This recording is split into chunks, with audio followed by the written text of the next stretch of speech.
Hemos hablado, el tema que he estado tratando con vosotros en estas últimas semanas es el tema de la cristología.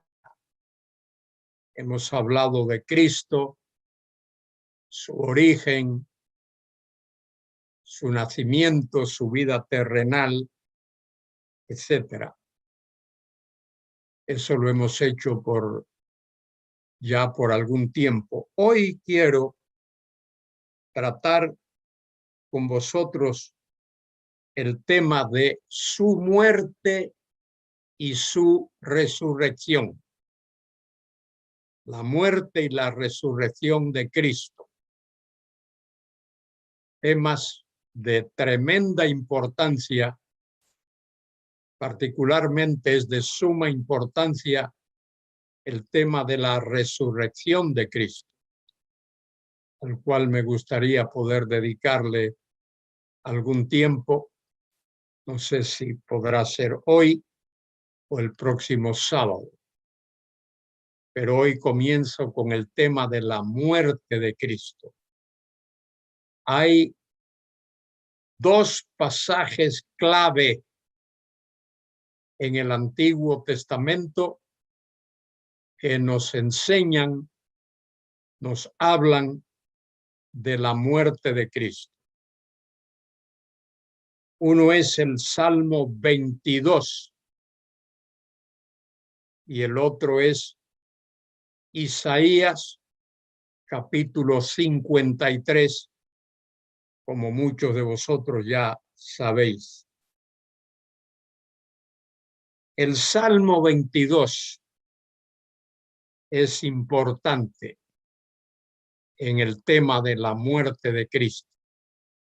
De paso, en la Biblia, en el original, los salmos no tienen número.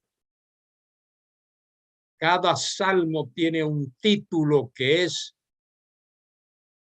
la frase inicial de cada salmo. Por ejemplo, el Salmo 23 comienza diciendo: Jehová es mi pastor, nada me faltará. Y el nombre de ese salmo es esa primera frase: Jehová es mi pastor, Yahvé Roí.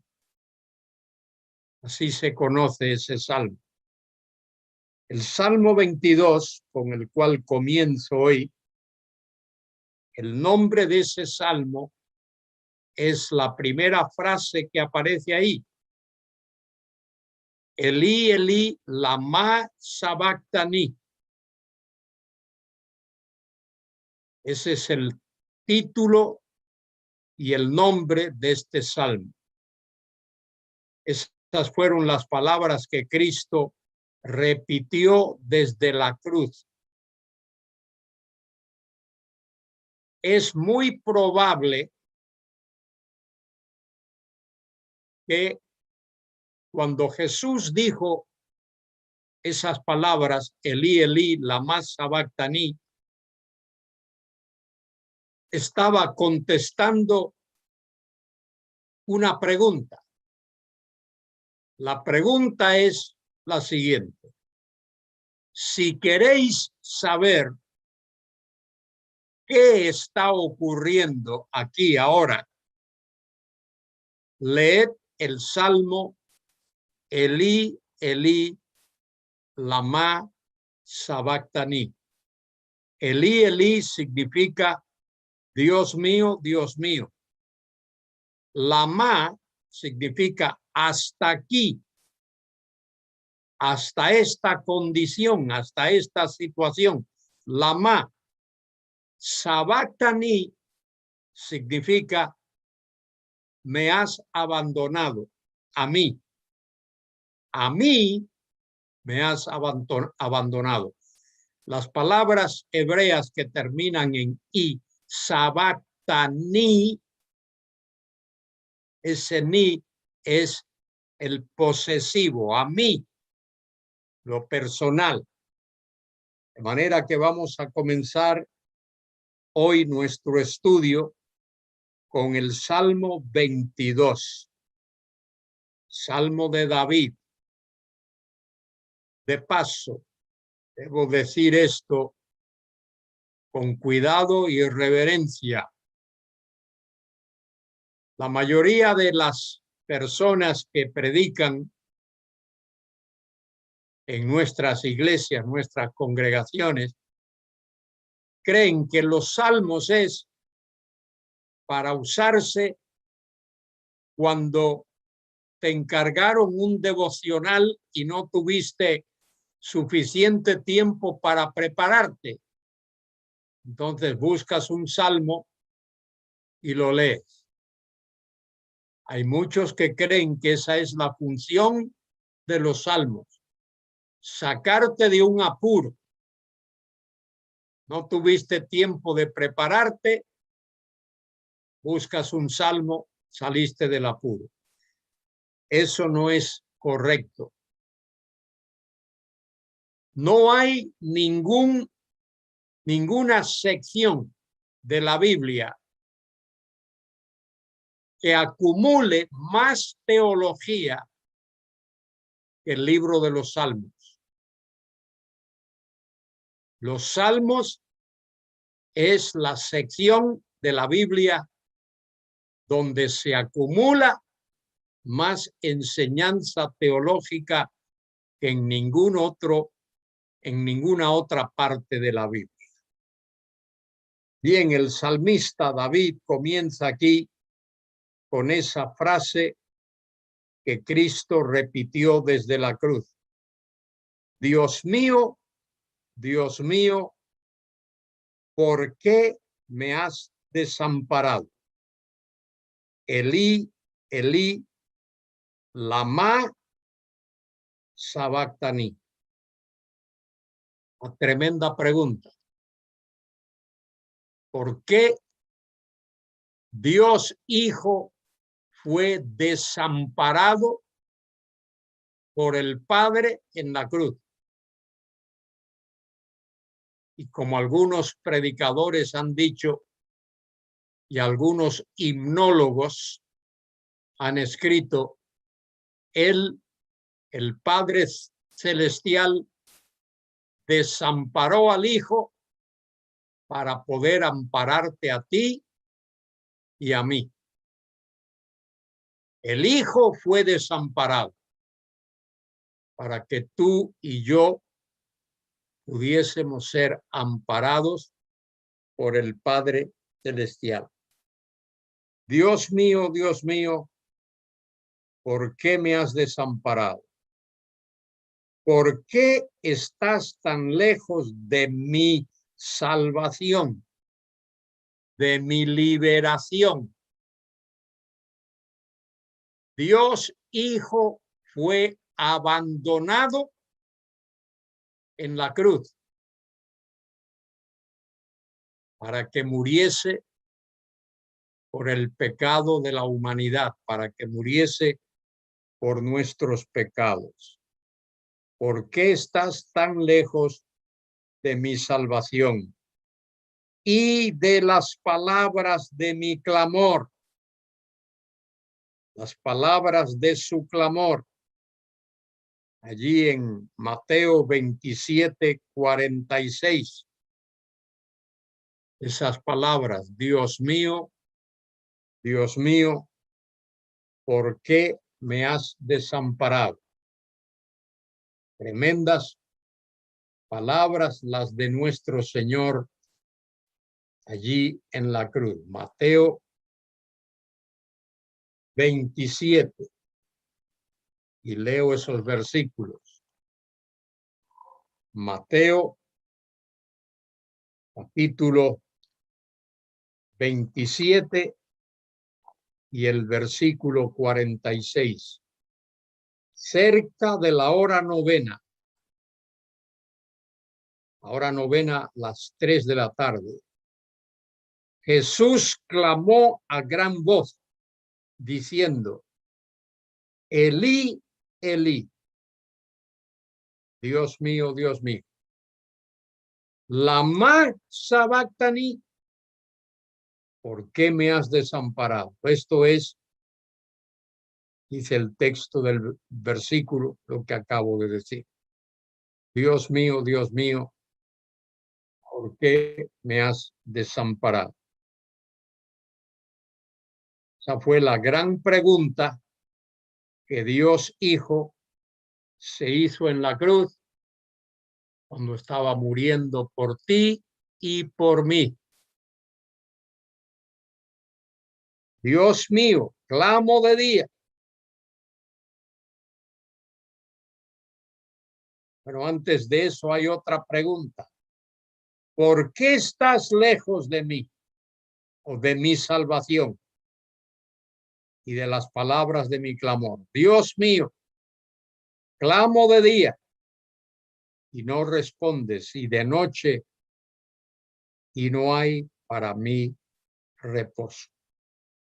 Con tremendas palabras que Dios Hijo pronuncia, dirige al Padre al verse abandonado en la cruz y muriendo por pecadores.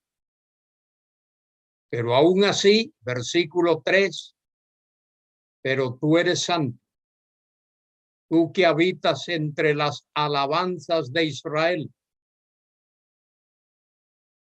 Quizá ahí se refiera a los ángeles, arcángeles, querubines.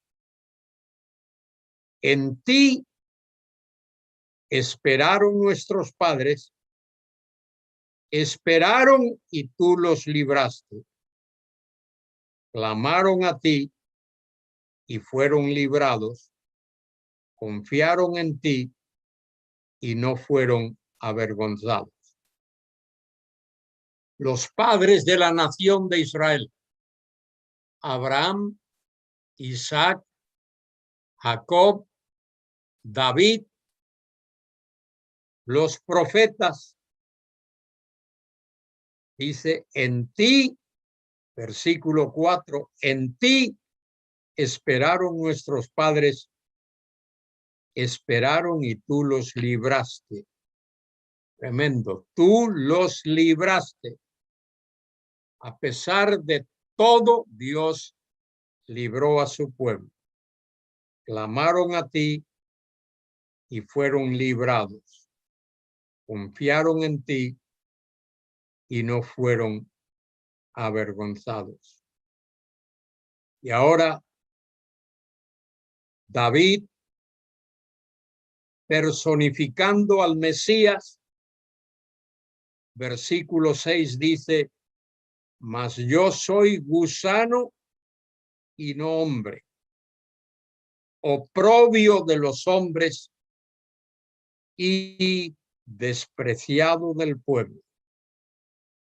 Todos los que me ven me escarnecen, estiran la boca, menean la cabeza diciendo, se encomendó a Jehová, líbrele él, sálvele, puesto que en él se complacía. Eso fue exactamente lo que aquellos que crucificaron al Señor dijeron allí en el Monte Calvario.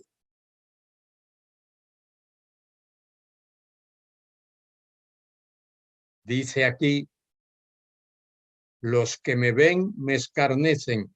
Eso es lo que hicieron, escarnecerle. Estiran la boca. Esa es una expresión muy típica del Medio Oriente, del pueblo del Medio Oriente y del pueblo de Israel también. Estiran la boca, meneando la cabeza, diciendo, se encomendó a Jehová, líbrele él. Eso fue lo que dijeron allí en la cruz. Mateo 27:43.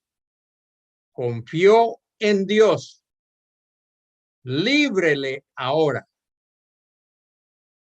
si le quiere, porque ha dicho, soy hijo de Dios. Decir hijo de Dios es una expresión muy importante. Por eso el pueblo de Israel estaba furioso, porque cuando Cristo afirmaba que él era hijo de Dios, estaba diciendo que él era Dios. Estaba afirmando su deidad. Estaba diciendo, yo soy Dios. Y eso les enfurecía. Ellos no entendían que Dios se había manifestado en carne. Ellos no entendían que aquel a quien tenían delante era Dios encarnado.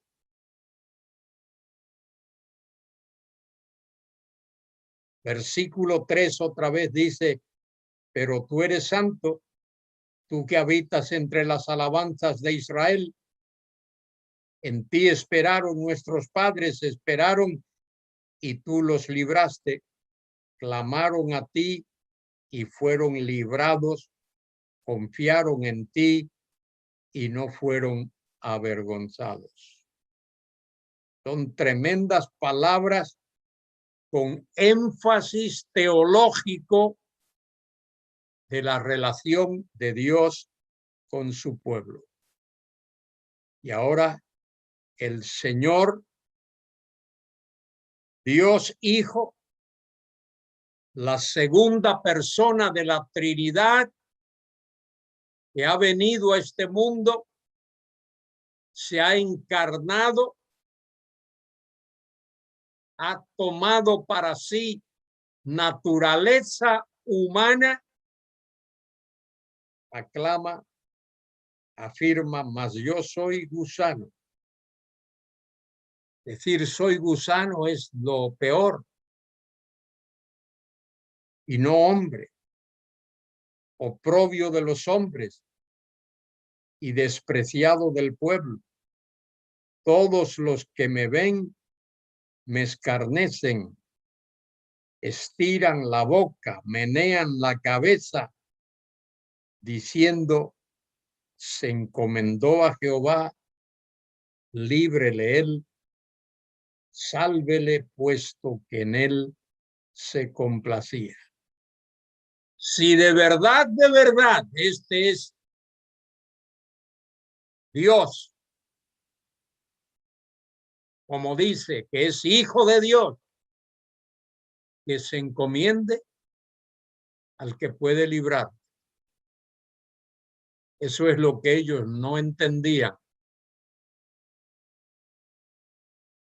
Que Dios Hijo tenía que morir. Y debo añadir y debo enfatizar y aclarar que nada de eso fue un accidente. Nada de lo que ocurrió con relación a la persona de Cristo, con relación a su muerte y a su resurrección, nada de eso fue un accidente. Todo eso fue planeado por Dios desde la eternidad. Esto no cabe en la cabeza de muchos creyentes y de muchos que leen la Biblia y estudian la Biblia. Ese es parte del plan eterno que Dios elaboró. Dios lo elaboró en la eternidad.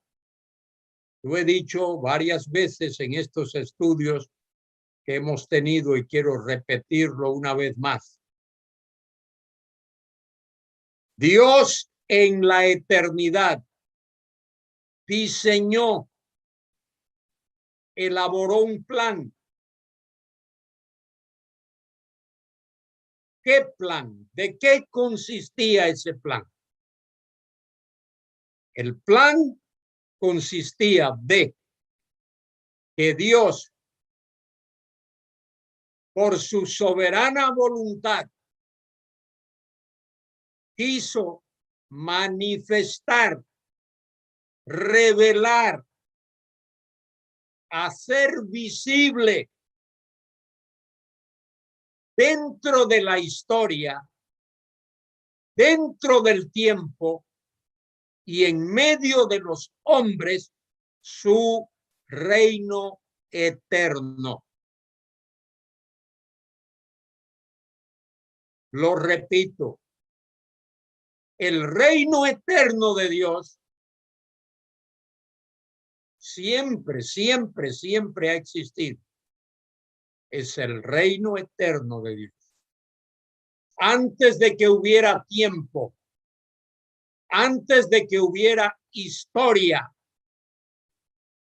el reino eterno de Dios existía. Pero Dios quiso manifestar, revelar, hacer visible ese reino eterno. Manifestarlo en la historia, en el tiempo y en medio de los hombres. Y ese reino eterno de Dios, ese reino de gloria de Dios, requiere, exige que el mal sea derrotado. El mal tiene que ser derrotado. Pero para que el mal sea derrotado, tiene que existir.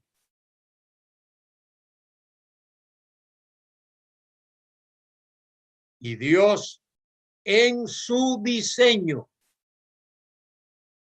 incluyó la existencia del mal. Dios no es el autor del mal, pero es el autor de un plan que incluye el mal. Y el mal es derrotado. Por eso cuando leemos la Biblia vemos ese desarrollo de la historia, cómo Dios lleva su plan a una conclusión. Y cuando llegamos al libro del Apocalipsis, vemos que el mal es derrotado.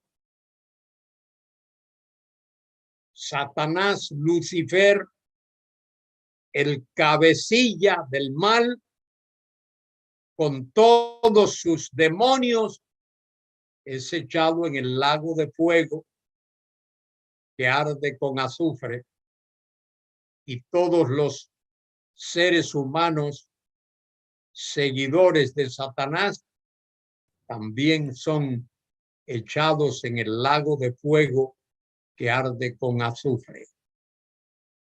Ese es el plan de Dios. Y Dios está desarrollando ese plan. Y de paso es muy posible que Dios esté a punto de concluir ese plan. Ese plan ha de concluir con la venida en gloria del Mesías. Ya él vino una vez. Estamos leyéndolo aquí. Salmo 22. Salmo 22 es un salmo profético.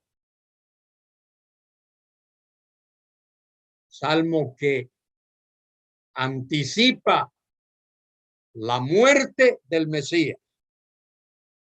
Él murió y resucitó y ascendió a los cielos y está a la diestra del Padre en el lugar de honor. Y cuando el Padre dé la orden, Él vendrá. El Hijo glorioso, Dios Hijo, vendrá con poder, con gloria, con majestad, rodeado de sus santos ángeles, rodeado de su pueblo. Y Él vendrá a reinar en ese reino diseñado por Dios en la eternidad, tal como lo explica Pablo en 1 Corintios 15.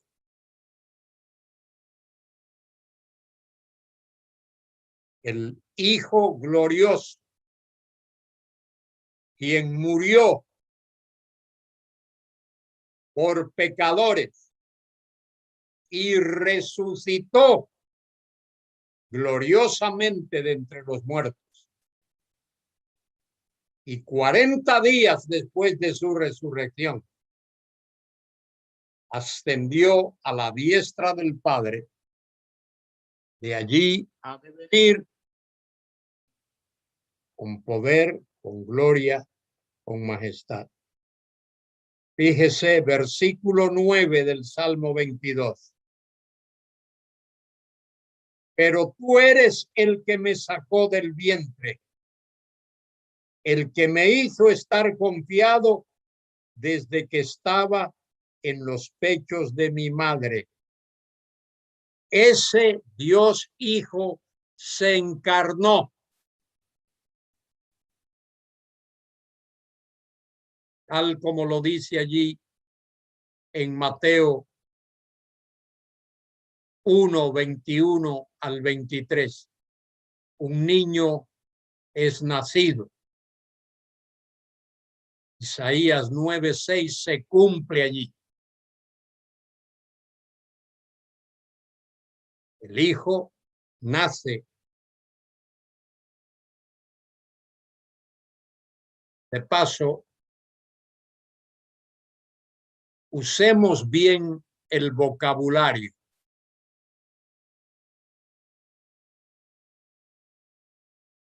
La concepción de Cristo en María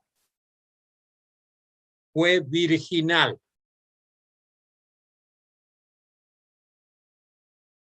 ¿Qué significa eso?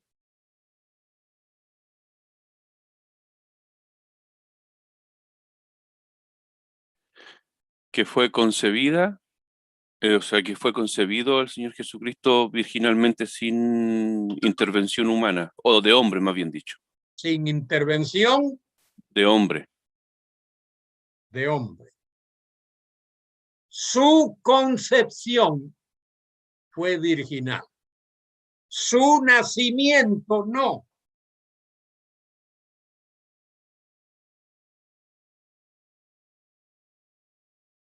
Él nació como nacen todos los niños. María tuvo un parto como el parto que tienen todas las mujeres. Entonces, no hablemos de nacimiento virginal. Eso no es correcto. A veces los libros en inglés ponen nacimiento virginal, pero no es nacimiento virginal, es concepción virginal. No nacimiento. Él nació como nacen los demás niños. María tuvo un parto como, por eso la Iglesia Católica, a la cual yo pertenecí hasta los 16 años, y todavía ellos me consideran parte de la Iglesia Católica. Debo decir, hace, qué sé yo, como 10 años por ahí, 15 años, dije, voy a ver si es verdad. Y pedí un certificado de bautismo en la parroquia donde fui bautizado de niño. Y me lo dieron. Es decir, que a mí me tienen todavía como miembro de la Iglesia Católica, aunque no me considero ser. Pero ¿qué enseña la Iglesia Católica? Que María fue, ¿qué?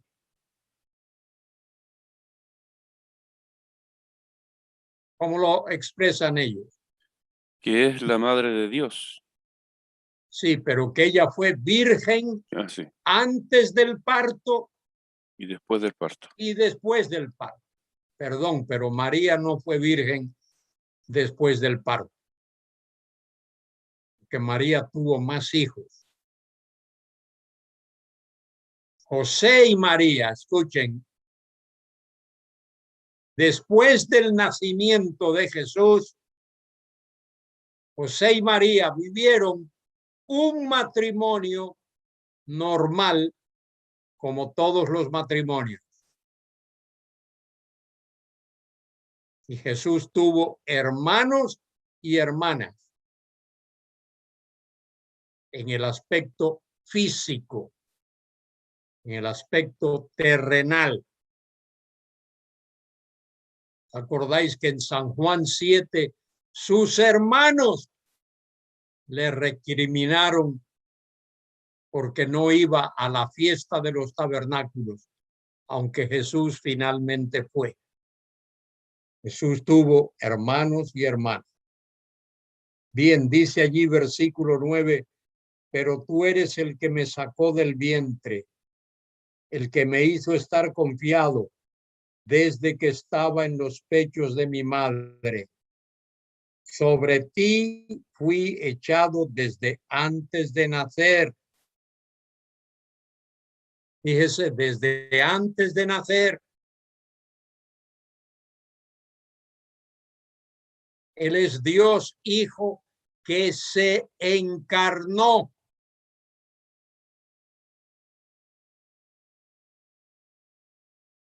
Tomó naturaleza humana, forma humana. ¿Por qué se encarnó? Para poder morir en la cruz. Por eso se encarnó, para poder morir. Versículo 11. No te alejes de mí, porque la angustia está cerca, porque no hay quien ayude. Él está solo en la cruz, solo en la cruz, pagando por el pecado del mundo. Versículo 12. Me han rodeado muchos toros, fuertes toros de Basán me han cercado. Los toros de Basán se caracterizaban por ser grandes y fuertes y vigorosos. Y Cristo compara a aquellos que le crucificaron y que se burlaban de él cuando estaba muriendo allí alrededor de la cruz, los compara con esos toros de Basán.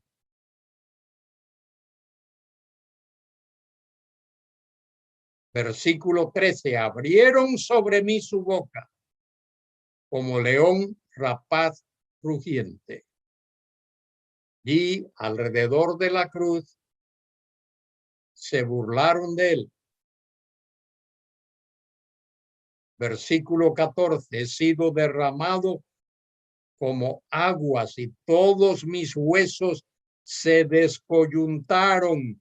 Mi corazón fue como cera derritiéndose en medio de mis entrañas. Eso habla de los sufrimientos físicos que él experimentó. Pero fijaos, los sufrimientos espirituales de Cristo superaron sus sufrimientos físicos. Él padeció físicamente muchísimo, indescriptiblemente, pero sus sufrimientos espirituales fueron aún mayores. Por eso digo, hermanos, que estos salmos no son solo para un devocional. Cuando a última hora te avisaron que tenías que presidir el culto de oración o algo y escoges un salmo. No, no, no, no, no. En los salmos hay más teología que en ningún otro sector de la Biblia.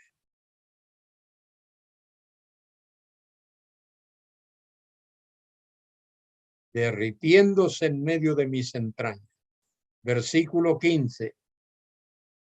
Como un tiesto seco mi vigor y mi lengua se pegó a mi paladar y me has puesto en el polvo de la muerte. Cuando él dijo, tengo sed, allí en la cruz. Yo no sé si alguna vez has sufrido tú de sed.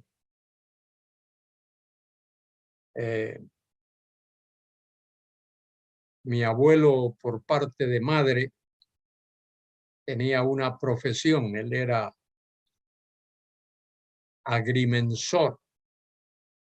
Medía fincas, hacía los planos de las fincas para que los dueños de esas fincas tuviesen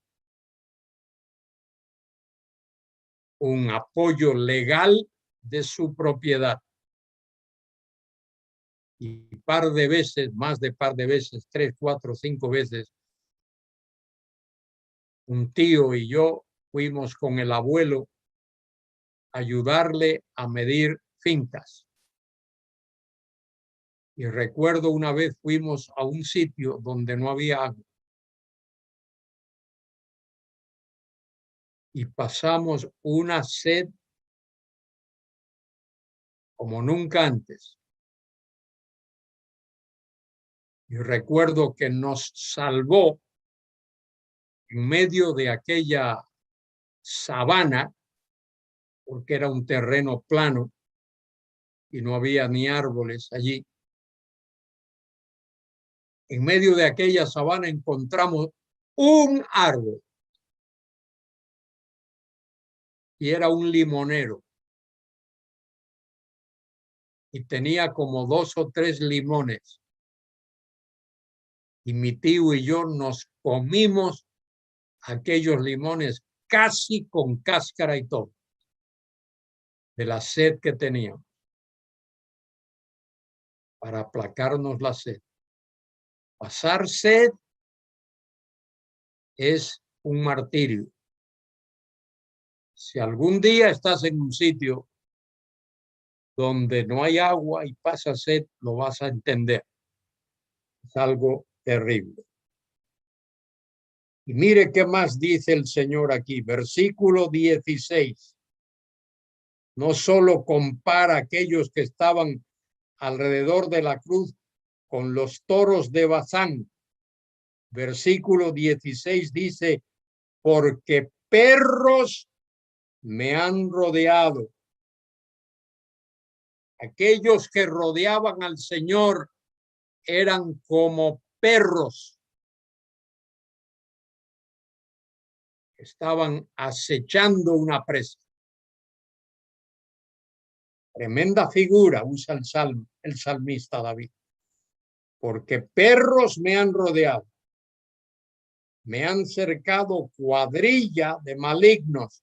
Esos malignos eran como perros.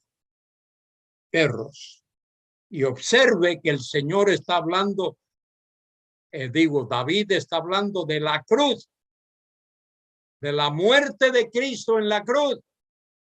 Está describiéndolo de esta manera tan tremenda. Versículo 16 al final. Horadaron mis manos y mis pies. Clavaron sus manos y sus pies en el madero de la cruz. Aquello no era broma. Cristo sufrió tremendamente. Tenemos que estar profundamente agradecidos por todo lo que el Señor sufrió, padeció por nosotros. Y añade versículo 17, contar puedo todos mis huesos, entre tanto ellos me miran y me observan. Su muerte en la cruz, la muerte, la forma de acabar con la vida de alguien más cruel de todas, era para que el reo estuviese allí por horas. Era una muerte lenta.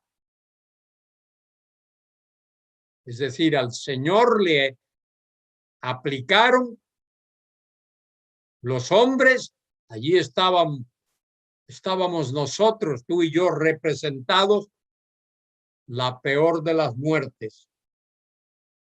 Y añade el salmista, fíjese, para que vea que se está refiriendo a ese hecho de la cruz, repartieron entre sí mis vestidos y sobre mi ropa, sobre aquel manto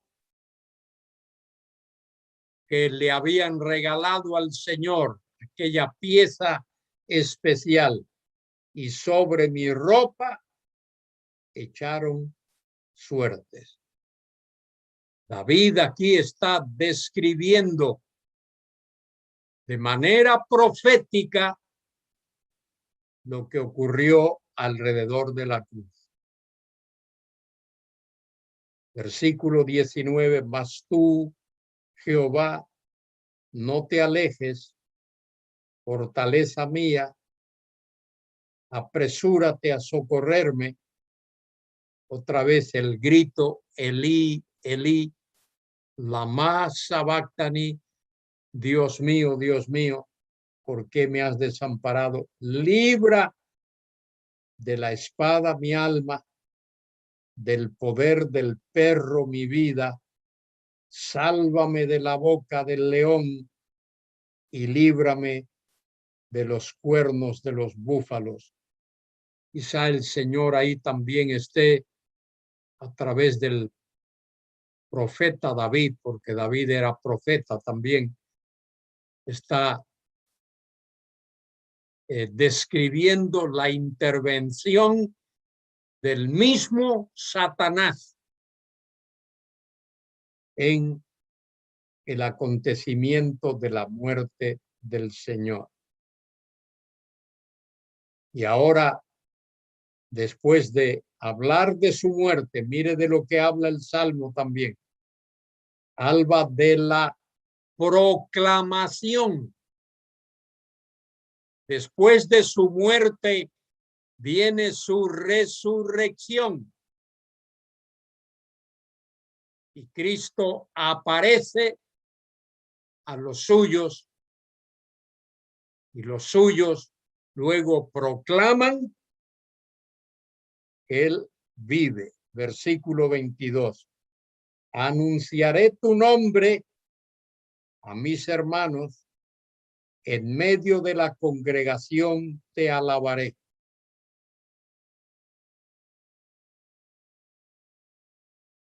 Eso lo dice también el autor de Hebreos 2:12. Los que teméis a Jehová, alabadle, glorificadle, descendencia toda de Jacob, y temedle vosotros, descendencia toda de Israel, porque no menospreció ni aborreció la aflicción del afligido, ni de él escondió su rostro, sino que cuando clamó a él, le oyó. Tremendos versículos sobre la muerte y la resurrección de nuestro Señor.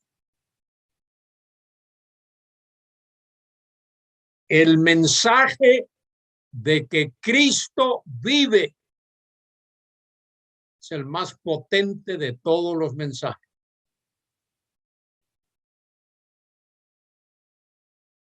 El hecho de que Él resucitó es lo más importante de la fe cristiana. Invertimos más tiempo hablando de la muerte de Cristo que de su resurrección. Pero en la Biblia, la resurrección de Cristo es el acontecimiento más importante, porque Él pudo haber muerto y no haber resucitado. Es posible. Pero el hecho de que resucitó significa que Él murió. Su muerte exige, demanda su resurrección. Como lo dijo Job 1000 años antes. Yo sé que mi Redentor vive y al fin se levantará del polvo, y después de deshecha esta mi piel, he de ver en mi carne a Dios. La resurrección de nuestro Señor Jesucristo.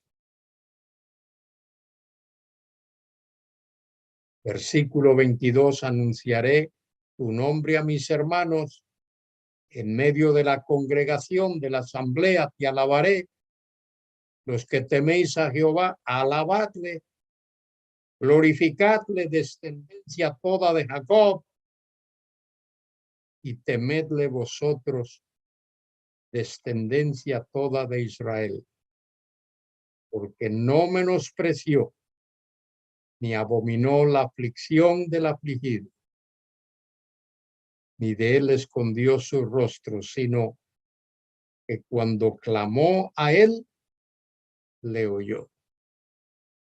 Qué palabras tan tremendas. Voy a leer el resto de este salmo. De ti será mi alabanza en la gran congregación. Mis votos pagaré delante de los que te temen, de los que le temen. Comerán los humildes y serán saciados. Alabarán a Jehová los que le buscan. Vivirá vuestro corazón para siempre. Pues el resultado de su resurrección.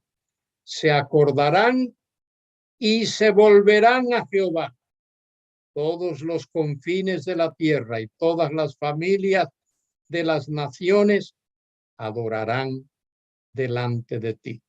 Un día va a haber una adoración universal del Señor. Es lo que Pablo dice en Filipenses 2. Toda rodilla se doblará y toda lengua confesará que Jesucristo es el Señor. Tanto los que están en el cielo como en la tierra, como debajo de la tierra. Todas las familias de las naciones adorarán delante de ti, porque de Jehová es el reino y él regirá las naciones. Un día se ha de cumplir el diseño de Dios. ¿Cuál es el diseño de Dios? Que su reino eterno se manifieste dentro del tiempo, dentro de la historia y en medio de los hombres. Versículos 29 al 31. Comerán y adorarán todos los poderosos de la tierra, se postrarán delante de él todos los que descienden al polvo, aun el que no puede conservar la vida a su propia alma. La posteridad les servirá. Esto será contado de Jehová hasta la postrera generación. Vendrán y anunciarán su justicia. Pueblo no nacido aún, anunciarán que él hizo esto. Todo el universo lo ha de adorar.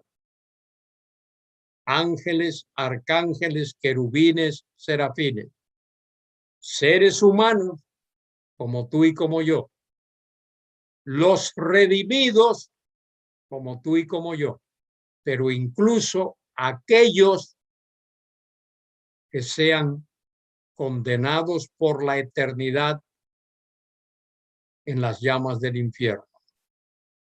Delante de él se doblará toda rodilla, de los que están en los cielos, en la tierra y debajo de la tierra. Y este Salmo 22 es un tremendo sermón, un tremendo mensaje de la obra del Mesías de principio a fin, desde su muerte, Elí, Elí, lama sabactaní, hasta su resurrección y su reinado eterno.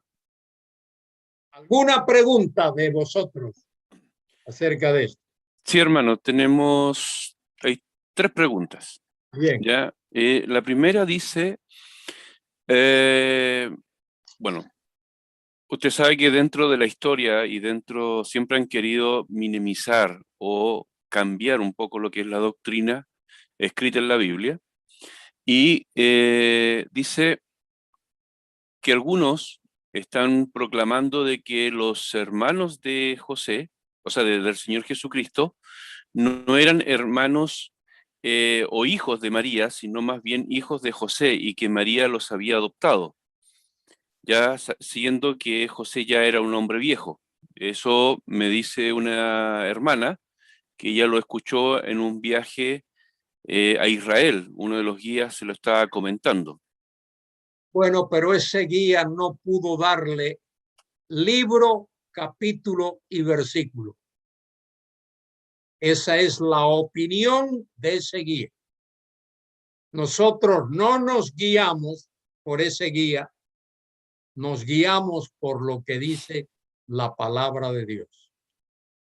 Y la palabra de Dios dice que esos eran hijos de José y María. José y María vivieron un matrimonio normal. Tuvieron hijos e hijas. Y de no haber sido así, los evangelios lo hubiesen dicho. En San Juan capítulo 7 y en otros capítulos, Marcos capítulo 6, habla de los hermanos de Jesús. Y la palabra griega hermanos es la palabra adelphos. Adelphos no significa primos ni parientes, significa hermanos. Y nos llevamos por lo que dice la Biblia. Nuestra guía es la Biblia.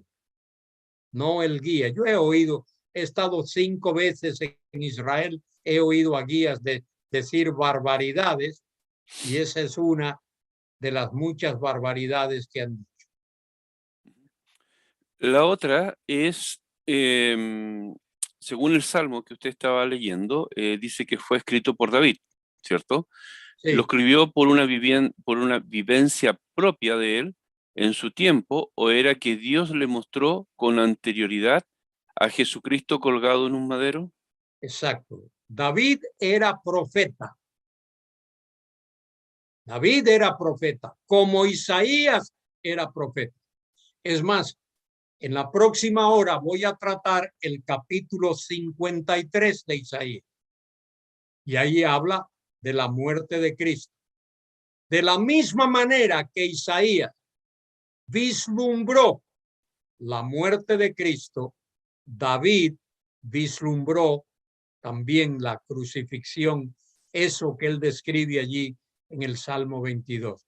Porque como Pedro lo dice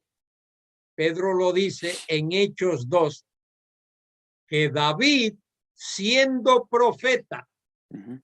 a ver si encuentro el versículo ese en Hechos capítulo 2, creo que es por el versículo 27, por ahí, 26, 27, 25. 25. ¿Qué dice allí? Dice, porque David dice de él, veía al Señor siempre delante de mí, porque está a mi diestra, no seré conmovido, por lo cual mi corazón se alegró y se gozó mi lengua, y aún mi carne descansará en esperanza, porque no dejarás mi alma en el Hades, ni permitirás que tu santo vea corrupción. Me hiciste conocer en los caminos de la vida, me llenarás de gozo con tu presencia. Sigue leyendo hasta el versículo 30. Varones hermanos, se os puede decir libremente del patriarca David, que murió y fue sepultado, y su sepulcro está con vosotros hasta el día de hoy. Pero siendo profeta, Pero, ya, léelo otra vez. pero siendo profeta, ¿Ah? ¿Y qué más? y sabiendo que con juramento Dios le había jurado que su descendencia, en cuanto a la carne, levantaría al Cristo para que se sentase en su trono. Muy bien. Pero siendo profeta y sabiendo que con juramento Dios le había jurado que de su descendencia, cuanto a la carne, levantaría al Cristo para que se sentase en su trono. Ahí está claro. María y José, después del nacimiento de Jesús, tuvieron hijos porque vivieron un matrimonio normal como viven los demás matrimonios. Tuvieron hijos e hijas. Hay dos preguntas más, me pareció otra. Sí. Con referencia al mismo versículo Salmo 22, dice si en en el versículo 31 se está haciendo referencia a la iglesia, donde dice vendrán y anunciarán su justicia a pueblo no conocido aún. ¿Anunciarán que él hizo esto? No, yo no creo que se esté refiriendo a la iglesia, sino se está refiriendo a que en el reino del Mesías van a entrar personas de diferentes nacionalidades. El reino será especialmente, pero no exclusivamente para la nación de Israel. Ujú. Y la última pregunta, a ver, sí, la última pregunta. Según este salmo, que fue, ese no es, acá está, perdón.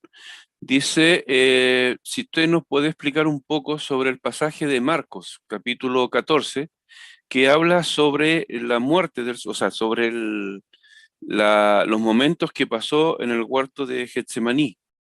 ¿Ya? Dice, ¿por qué Jesús sentía tanta agonía y angustia demostrada en su oración? Bueno, podemos imaginarnos que el pecado del mundo, el pecado de cada ser humano a partir de Adán, incluyendo a Caín y Abel y todos los demás, y todos los que vivieron en los tiempos de la Torre de Babel y Sodoma y Gomorra y hasta el día de hoy, el pecado del mundo, el peso de la carga del pecado del mundo recayó sobre nuestro Señor Jesucristo.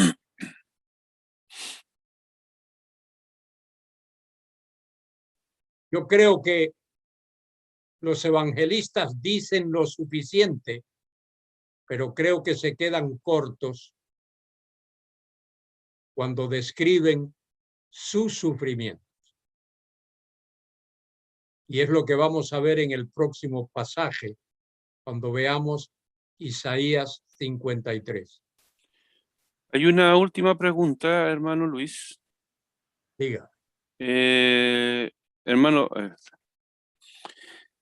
dice, algunos dicen ya que el Padre nunca abandonó al Hijo. Si puede aclararnos un poco eso. Cuando Él dice, Dios mío, ¿por qué me has desamparado? Y también en la otra frase que Él anuncia, que dice, Padre, en tus manos encomiendo mi espíritu. Me imagino que ahí se les arma cómo los desamparó o no lo desamparó, y me imagino que por ahí va la pregunta. Sí, bueno, algunos dicen, pero ¿qué dice la Biblia? Esa es la cuestión. Cristo en la cruz dijo, Elí, Elí, lama sabactani. Y el significado de esa expresión es, Dios mío, ¿por qué me has desamparado? Entonces, mi pregunta es, ¿a quién vamos a creer? ¿A lo que dice la gente o a lo que dijo Cristo? ¿Qué es lo que dijo Cristo? Dios mío, ¿por qué me has desamparado? En el diseño divino de la salvación. Y como he dicho, eso no fue un accidente. Eso fue preparado en la eternidad. El plan de salvación fue preparado en la eternidad.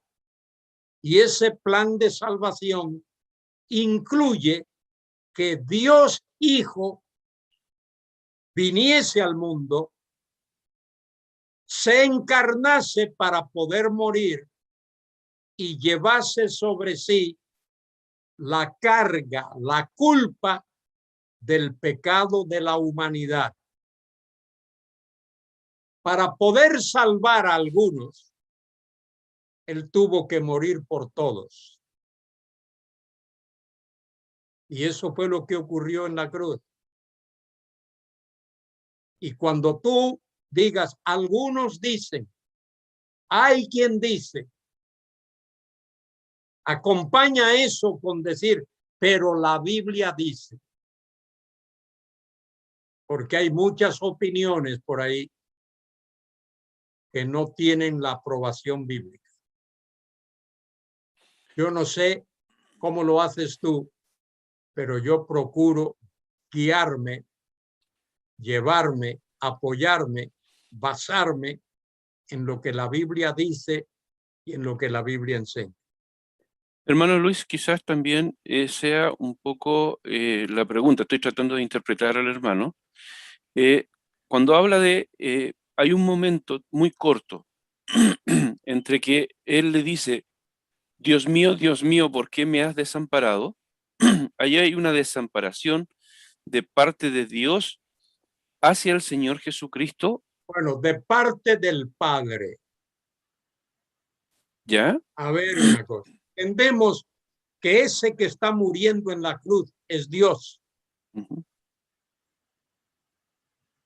Entonces, el Padre, quien ha estado de acuerdo con el Hijo desde la eternidad, en que esa muerte de cruz ocurra, en el tiempo que haya sido. El Hijo sufre solo. La persona del Hijo paga por la deuda del pecado del mundo. Esto lo han discutido los teólogos, incluyendo Anselmo, quien vivió hace muchos años. Escribió un libro, Cur Deus Homo, ¿por qué el Dios hombre? Dios Hijo pagó la deuda a Dios Padre con su muerte en la cruz del Calvario. Ese es uno. Y después el tiempo que usted mismo dice fue el que lo desamparó. Y después, cuando el mismo Señor dice, Padre, en tus manos encomiendo mi espíritu, es porque ya había recibido el sacrificio. En tus manos encomiendo mi espíritu. Uh-huh. Se refiere, mi espíritu ahí se refiere a mi vida, mi persona. En tus manos encomiendo mi vida, mi persona. Es el momento concreto, específico de su muerte. Cristo literalmente murió. Muy bien. No tenemos Ahora, más... murió no significa dejó de existir. Tenemos que entender eso, porque cuando un ser humano muere ahora, no significa que deja de existir. Su espíritu, su alma, su persona espiritual sigue viviendo. Parece que el hermano Víctor quiere decir una pregunta. Don Luis, por favor, ¿puede explicarme un poquito la relación que hay entre el versículo 2 y el versículo 3 del Salmo 22? Versículo 2 y versículo 3. Especialmente en relación con la frase del versículo 3, pero tú eres santo. Uh-huh. Por favor. Tú eres santo, tú habitas entre las alabanzas de Israel. Bueno, esa es una afirmación. El hecho de que Dios es santo. Dios mío, versículo 2, clamo de día y no respondes, y de noche y no hay para mí reposo, pero tú eres santo. Aunque tú no me respondas, reconozco tu santidad. Aunque tú no me respondas, eso no me hace pensar que tú no tienes el atributo de piedad y de misericordia y de gracia. El Padre no responde por el hecho de que el Hijo está muriendo por el pecado de la humanidad. Está muriendo, está sufriendo una muerte expiatoria. Está pagando la deuda del pecado nuestro en la cruz. Gracias, hermano, porque hice la pregunta porque he escuchado ministerios donde se trata de plantear otras cosas. No. Así Otra vez, nuestro planteamiento tiene que tener justificación bíblica. No es lo que yo creo, lo que yo pienso, lo que yo especulo, es lo que la Biblia dice, aunque eso que la Biblia dice choque con mi manera de pensar. Hay que darle prioridad a la Biblia. Gracias, hermano. A usted, querido Víctor. Muy bien. Volvamos a la palabra de Dios. Isaías capítulo 53. Vimos Salmo 22. Tremendo salmo de la palabra. Y ahora vamos a ver Isaías 53. Seguramente algunos saben o recuerdan, o si no lo saben ni lo recuerdan, ahora se lo digo, que la Biblia no fue escrita originalmente dividida en capítulos y versículos. La división de la Biblia en capítulos y versículos se hizo en el siglo XIV o siglo XV.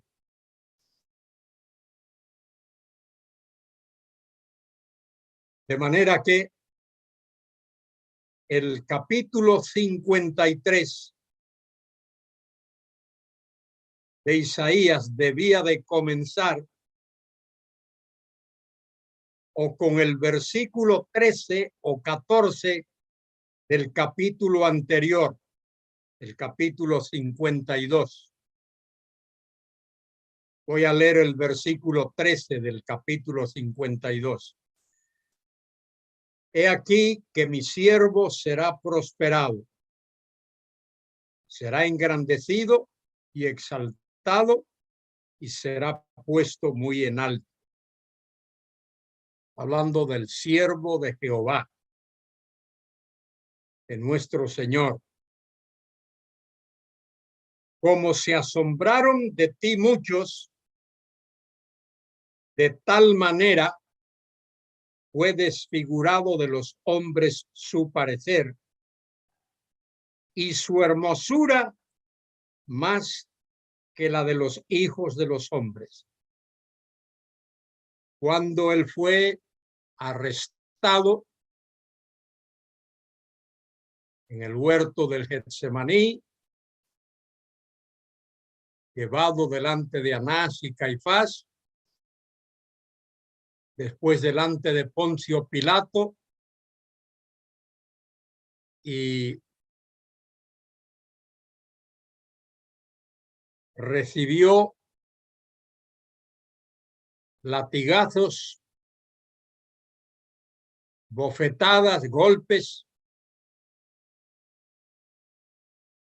todo lo que los evangelios nos relatan. Y dice el texto de tal manera fue desfigurado de los hombres su parecer.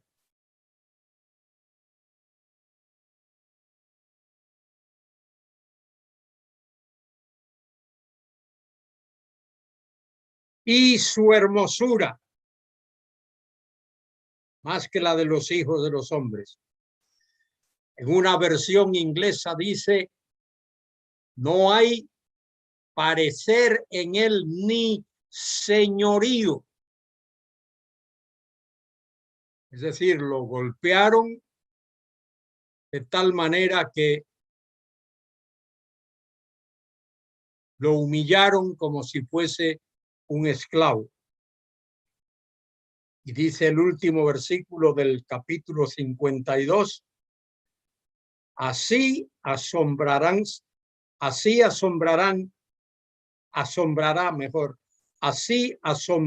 él a muchas naciones. Los reyes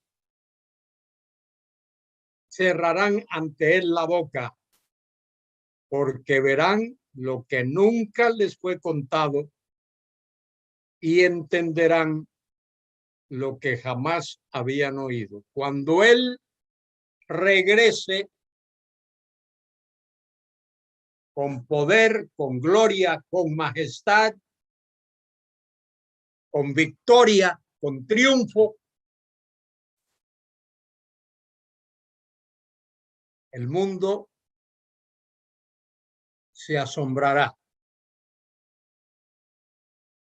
Él vendrá como Rey de Reyes y Señor de Señores. Hoy día el mundo vive de espaldas al Señor, vive de espaldas a Dios.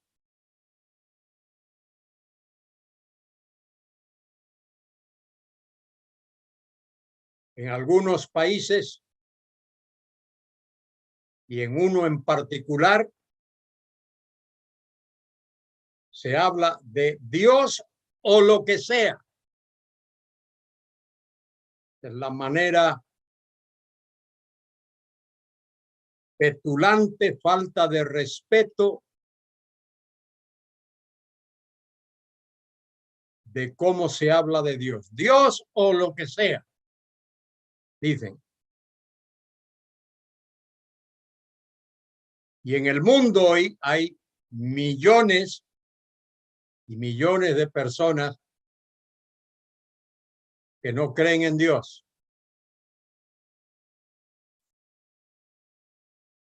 Y para sorpresa de algunos de vosotros, la mayoría de los judíos en el mundo hoy no creen en Dios. Recuerdo una vez en Jerusalén, abordé un autobús y me puse a hablar con un señor judío allí. Y le mencioné a Dios y me dijo, yo no creo en Dios. ¿Cómo? No creo en Dios. Y muchos de los judíos que vivieron en Rusia y luego fueron llevados de regreso a la tierra, son ateos.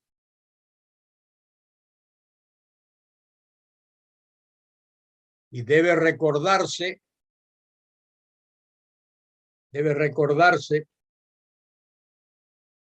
lo que dice la palabra de Dios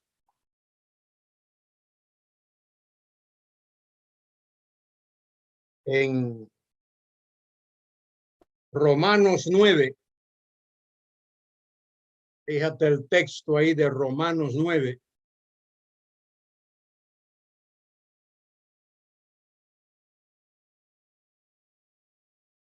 Como estoy enseñando Oseas en los devocionales, mire lo que dice ahí Oseas 9:25. Como también en Oseas dice, llamaré pueblo mío al que no era mi pueblo, y a la no amada, amada.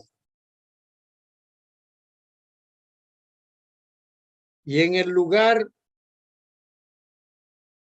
donde se les dijo, vosotros sois pueblo mío, allí serán llamados hijos del Dios viviente.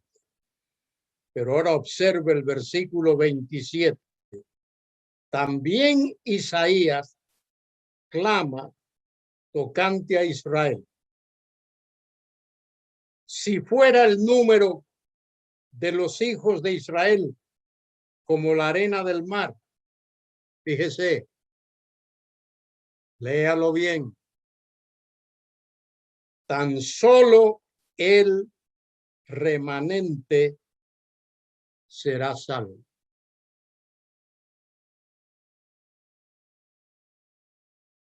Solo se va a salvar del pueblo de Israel en los postreros días un remanente, un puñado. El resto va a morir durante la gran tribulación. Y es con ese puñado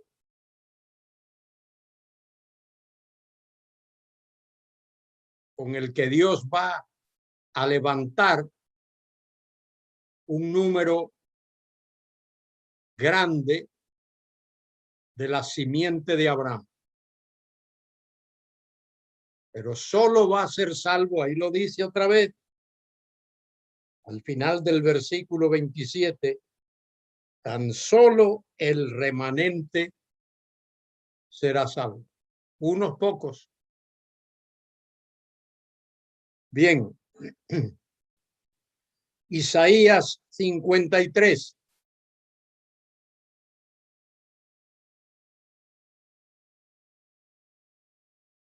Fíjese que el pasaje en realidad comienza con el versículo 13 del capítulo 52. El capítulo 52 termina porque verán lo que nunca les fue contado y entenderán lo que jamás habían oído. Romanos 15, 21. Y comienza el capítulo 53. ¿Quién ha creído a nuestro anuncio? ¿Y sobre quién se ha manifestado el brazo de Jehová? Dos preguntas, tremendas preguntas. ¿Quién ha creído a nuestro anuncio? ¿Y sobre quién se ha manifestado el brazo de Jehová? Y ahora nos va a hablar del Mesías. Subirá cual renuevo delante de él. Y como raíz de tierra seca. No hay parecer en él ni hermosura. La palabrita ahí, hermosura, puede significar señorío. No hay parecer en él ni señorío. Le veremos más sin atractivo para que le deseemos. Si tú le enseñas ese pasaje a un judío y le dices que te explique lo que quiere decir, te dice que se trata de los sufrimientos de Israel.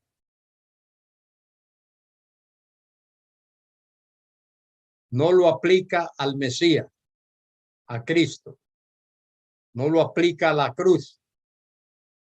Dice que eso fue o eso será lo que la nación de Israel va a sufrir,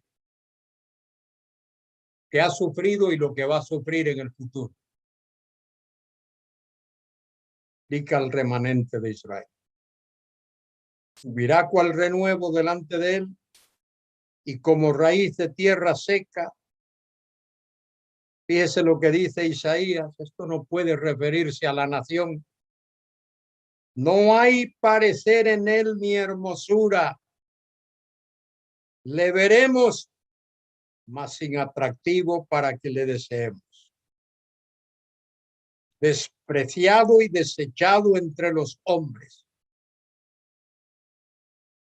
Varón de dolores, experimentado en quebranto. Y como que escondimos de él el rostro, fue menospreciado y no lo estimamos. Eso habla del Mesías, condenado por las autoridades religiosas de Israel y por la autoridad romana Poncio Pilato. Ciertamente llevó él nuestras enfermedades y sufrió nuestros dolores. Y nosotros le tuvimos por azotado, por herido de Dios y abatido.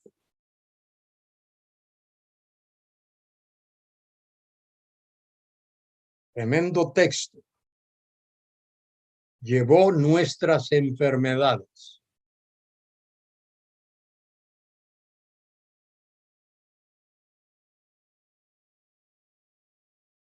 Y sufrió nuestros dolores. Sus sufrimientos fueron vicarios. Sufrió por nosotros, en nuestro lugar. Dice Isaías, y nosotros le tuvimos por azotado, por herido de Dios y abatido. Es decir, por haber hecho algo mal.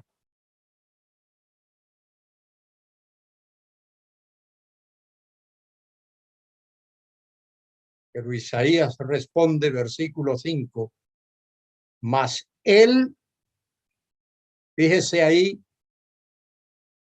la palabrita por, en sustitución de, en lugar de, mas el herido fue por nuestras rebeliones, molido por nuestros pecados. El castigo de nuestra paz sobre él, y por su llaga fuimos curados. Sigue diciendo, todos nosotros nos descarriamos como ovejas, cada cual se apartó por su camino. Mas Jehová cargó o descargó sobre él, en él, el pecado de todos nosotros.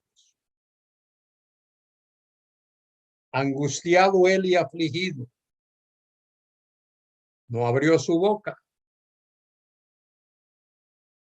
Esto es lo que dicen los evangelios.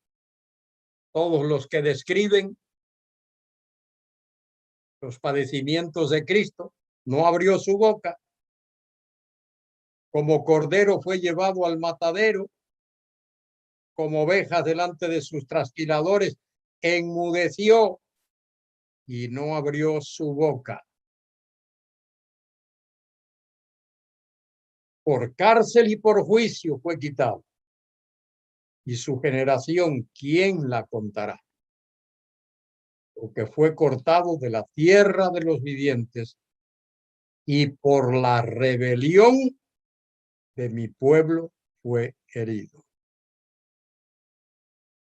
Él llevó el pecado de su pueblo, de su nación y de todos nosotros. Y se dispuso con los impíos su sepultura.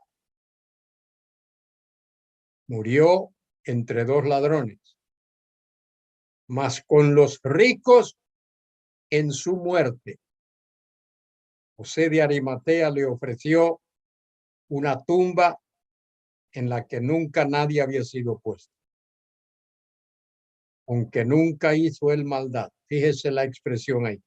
Nunca hizo maldad,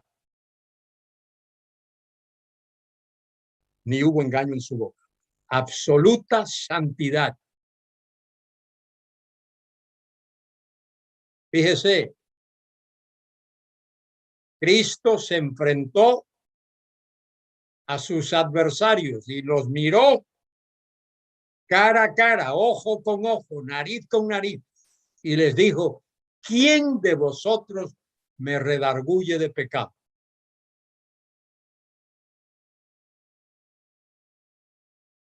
Y ninguno pudo hacerlo. Todos se retiraron, desde el más viejo hasta el más joven.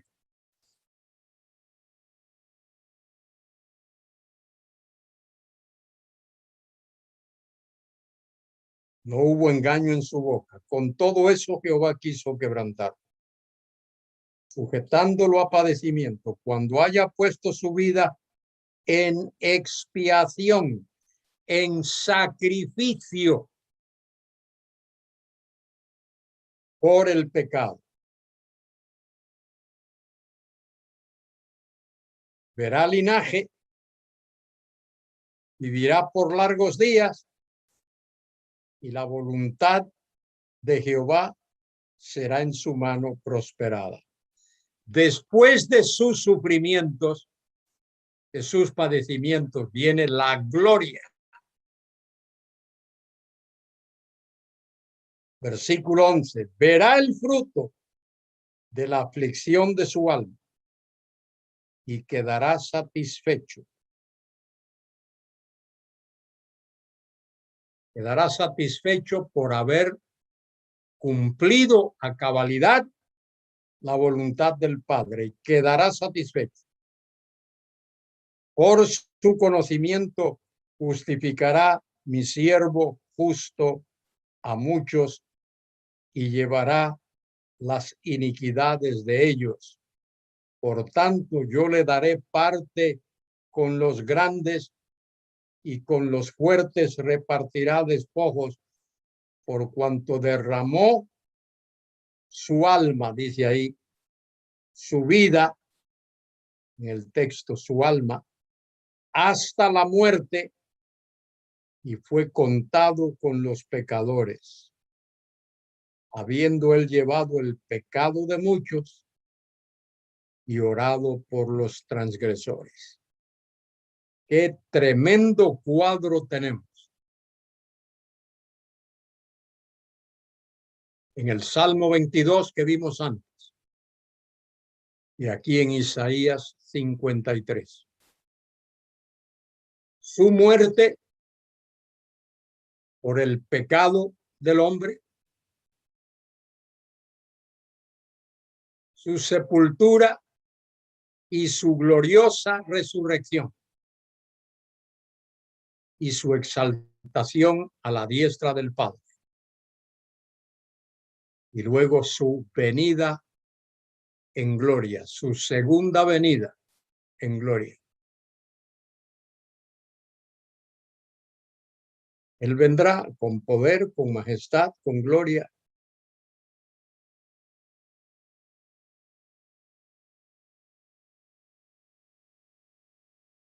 Tal como lo anuncia y como él mismo lo anunció. San Juan 14. Si me fuere y preparar el lugar, vengo otra vez. En vuestras Biblias es traducido como un futuro. El texto allí es un presente futurístico. Vengo otra vez. Yo os tomaré a mí mismo, para que donde yo estoy, vosotros también estéis.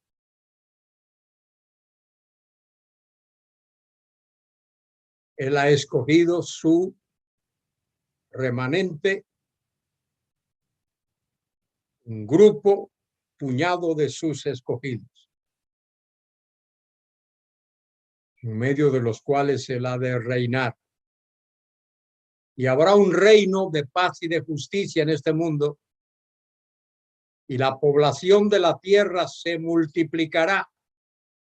En el milenio nacerán muchos niños.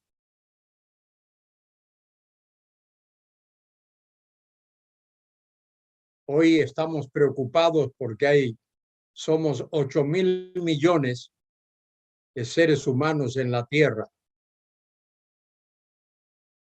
Pero en el milenio va a haber muchos más.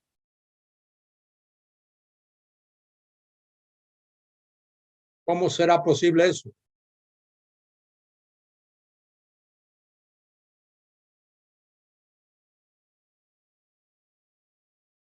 Bueno, será posible, miren lo que dice, ya que estamos aquí en Isaías, miren lo que dice el capítulo 35 de Isaías. No sé cuántos de vosotros habéis leído ese capítulo alguna vez. Miren lo que dice. A ver, ¿quién me ayuda con la lectura de ese capítulo?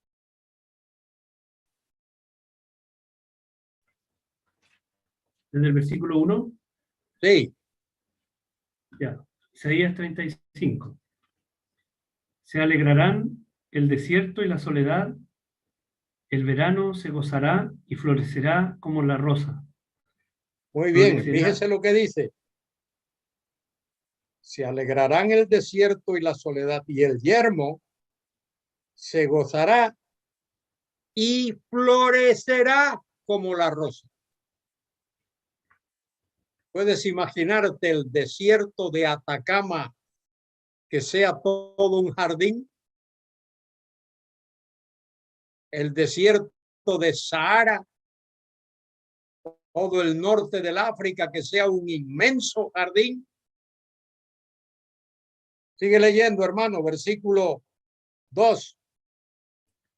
Florecerá profusamente y también se alegrará y cantará con júbilo.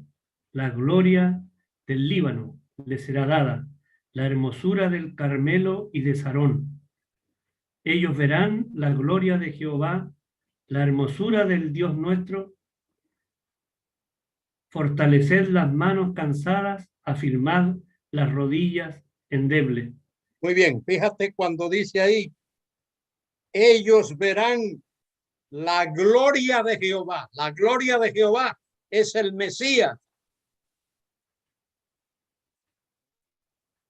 Muy bien, sigue ahora. Decid. Versículo 4. Decid a los de corazón apocado, esforzaos, no temáis. He aquí que vuestro Dios viene con retribución, con pago. Dios mismo vendrá y os salvará. Entonces los ojos de los ciegos serán abiertos y los oídos de los sordos se abrirán. Entonces el cojo saltará como un ciervo y cantará la lengua del mudo, porque aguas serán cavadas en el desierto y torrentes en la soledad.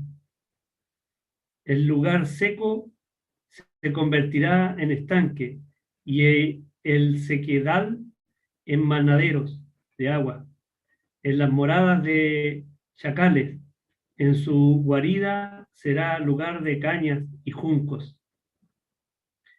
Y habrá allí calzada y camino, y será llamado camino de santidad.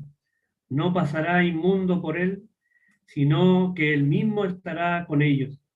El que anduviere en este camino, por torpe que sea, no se extraviará. No habrá allí león ni fiera, subirá por él, ni allí se hallará, para que caminen los redimidos. Y los redimidos de Jehová volverán y vendrán a Sión con alegría, y gozo perpetuo será sobre sus cabezas, y tendrán gozo y alegría, y huirán la tristeza y el gemido. muy bien, y quiero deciros que eso que acabamos de oír se va a cumplir literalmente. El desierto va a florecer como la rosa. Dios, el Señor Jesucristo, va a hacer una transformación de la topografía de la tierra. Los profundos valles serán alzados. Los altos montes, las altas cordilleras serán bajadas. Los sitios secos serán manantiales de agua y habrá fertilidad universal.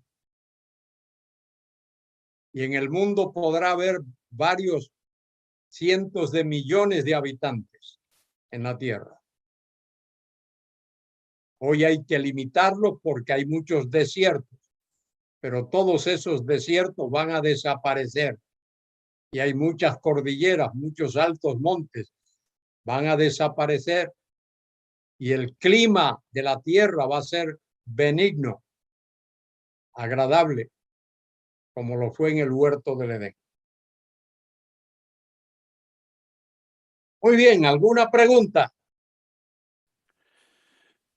No, hermanos, no tenemos ninguna pregunta.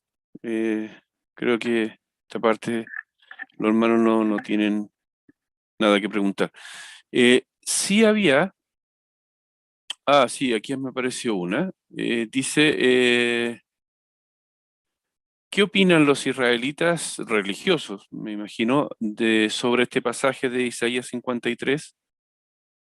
Muy pocos lo ven, como dije, lo aplican a la nación de Israel.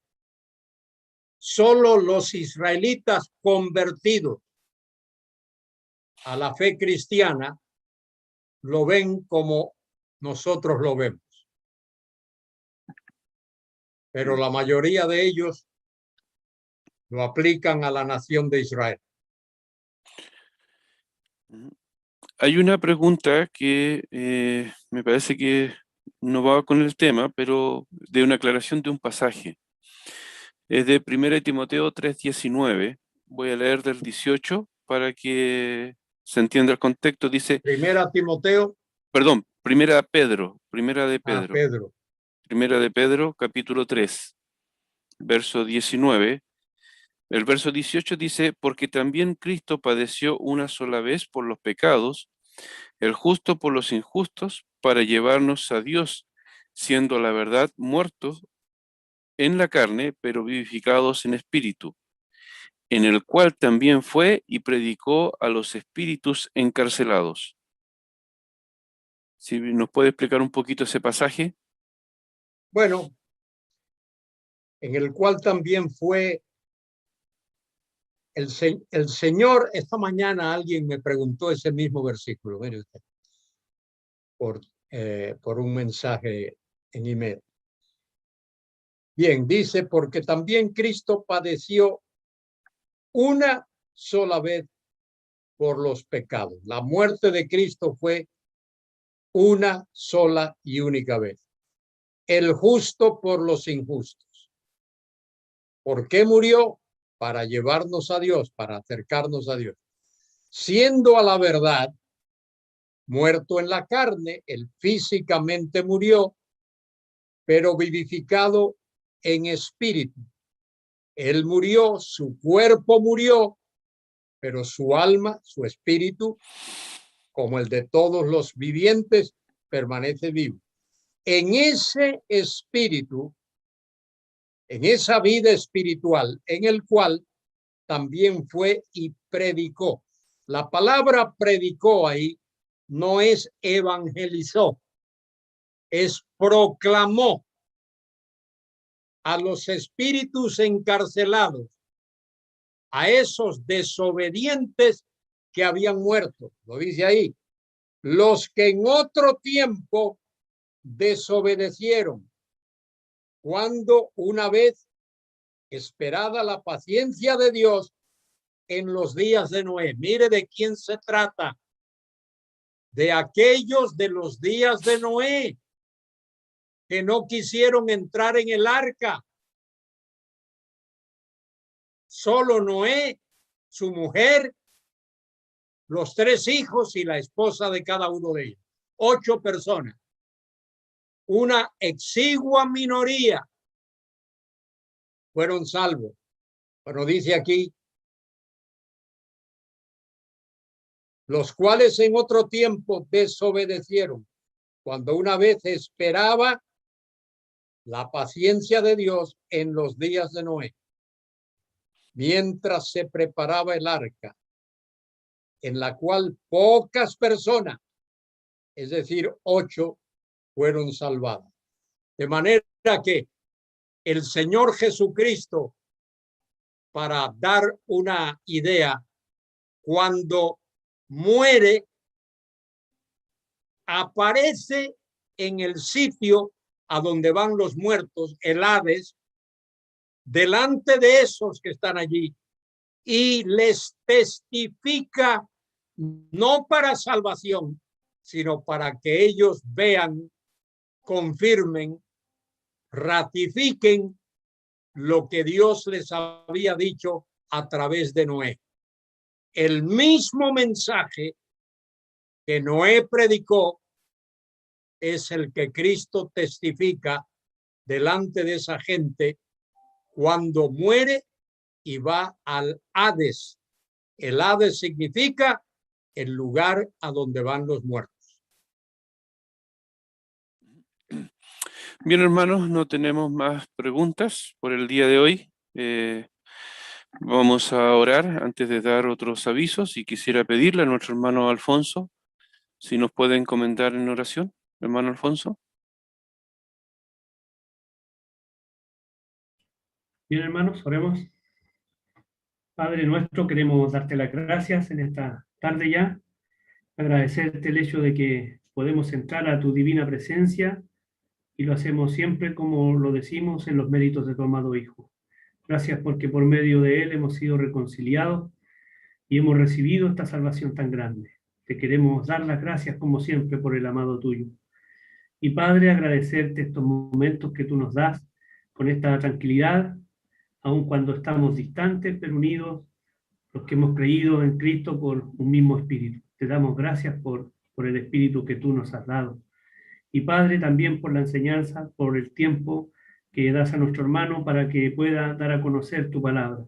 Te agradecemos entonces esto y que te pedimos además que cada uno de nosotros reciba la porción que necesita para también así estar preparado y dar a conocer el nombre de tu amado Hijo, ya que tenemos mucha responsabilidad en el sentido de que otros conozcan de esta salvación tan grande. Queremos darte las gracias por los cuidados que has tenido y rogamos también por la operación del hermano Luis para que tú le bendigas y pueda restablecer su vista, que sabemos que es muy necesaria.